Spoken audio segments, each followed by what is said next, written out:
हरकूबाई लेंगी सबके सामने गुन्नू जी का नाम कि गुन्नू जी ही हैं नीमा पहलवान के पीछे और खंडेराव होलकर की जान के पीछे भी।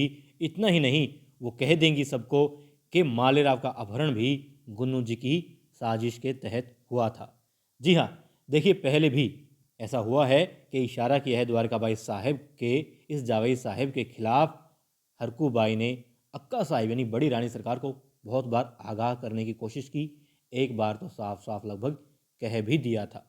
जी हाँ, देखिए क्या होती है बात। अब देवी अहिल्या, हरकूबाई, गौतमबाई साहेब, पार्वतीबाई साहेब एक साथ होती हैं और यहाँ पर हरकूबाई फिर से कुछ कहना चाहती है मगर गौतमबाई सरकार उनको रोकती है। अब देवी अहिल्या कहती हैं कि बात सुन तो लो, आखिर कहना क्या चाहती हैं। और वो कहती हैं कि उन्होंने पहले भी आगाह किया है समय समय पर।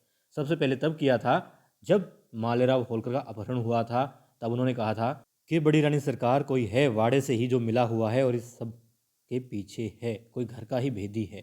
क्यों? क्योंकि उन्होंने जिस इंसान के गर्दन पर तलवार रखी थी उसने बताया था कि वाड़े का ही कोई मिला हुआ है, जिसने बताया था कि मालेराव आने वाला है, उसका अपहरण करना है और यहाँ वो इस तरीके से मिलेगा, कोई सैनिक नहीं होगा। ठीक है।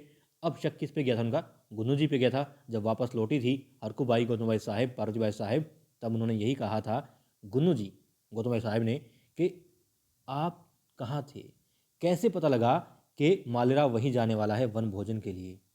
कैसे? तब उन्होंने कहा था मुझ पे शक कर रही हैं। और ये किस वजह से हुआ था? इसी वजह से हुआ था क्योंकि हरकूबाई ने कहा था कि गुन्नू जी हो सकते हैं। और अब गुन्नू जी ऊपर क्योंकि शक हो गया था पूरा पूरा, और गुन्नू जी भी समझ गए थे कि भाई फंसने वाला है, इसलिए उन्होंने मालेराव को कह दिया था कि किसी को मत बताना कि मैंने तुम्हें वन भोजन की बात बताई थी और स्थान भी तुम्हें मैंने ही सुझाया था। वो नहीं बताता।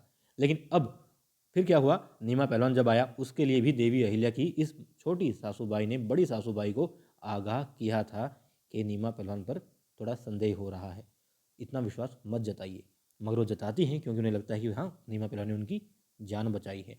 और अब फिर वो आगाह कर रही है और हर बार उनकी सुई कहाँ अटक रही है?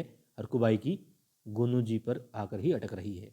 भले ये द्वारकाबाई साहेब बाहर खड़ी खड़ी सुन रही हो, मगर गौतमबाई साहेब शायद सुने समझे कि हरकुबाई कहना क्या चाहती हैं और वो यकीनन गुन्नू जी का ही नाम लेंगी।